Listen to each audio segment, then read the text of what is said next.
June 2ஆம் தேதி 10ஆம் வீட்டுக்கு வருவார். உச்சம் பெற்று 2, 4, 6 வீடுகளை பார்க்கும்பொழுது ஜூன் 2க்கு பிறகு என்ன நடக்கும் அப்படின்னா, வீடு வாங்கிறது, சொத்து வாங்கிறது, நிலம் வாங்குவது, இப்படி பல விஷயங்களை கொண்டு வருவார் அந்த குரு பகவான். தனகாரகன் இல்லையா?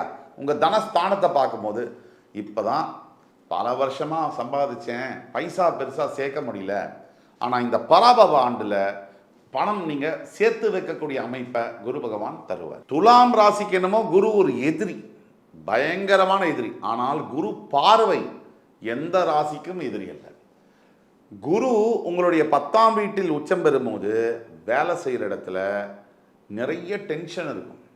ஜூன் 2க்கு பிறகு நிறைய ப்ரெஷர் இருக்கும். ஆனால் குருவுடைய பார்வை 2, 4, 6 விடுறதுனால உங்களுடைய ப்ரெஷர் எல்லாம் சரியாகி நீங்கள் பாருங்கள், இந்த வருஷம் துலாமுக்கு ஒரு ராஜயோக வருஷம். எந்த எதிர்ப்பு வந்தாலும், எத்தனை பிரச்சனை வந்தாலும் அத்தனையும் ஜெயிக்கக்கூடிய யோகத்தை துலாம் ராசி அதிபர்கள் பெறுவார்கள். இந்த ஆண்டு பராபவ ஆண்டு நீங்கள் விஸ்வரூபம் எடுக்கக்கூடிய ஒரு ஆண்டு. உங்களுடைய ஃபினான்ஷியல் சுச்சுவேஷன் பார்த்தீங்கன்னா சூப்பராக இருக்கும். பண வரவெல்லாம் அதிகரிக்கும், அதெல்லாம் சொன்னோம். மேரேஜ் செய்யறதுக்கான உகந்த காலமாக இந்த பராபவ ஆண்டு உங்களுக்கு அமைகிறது.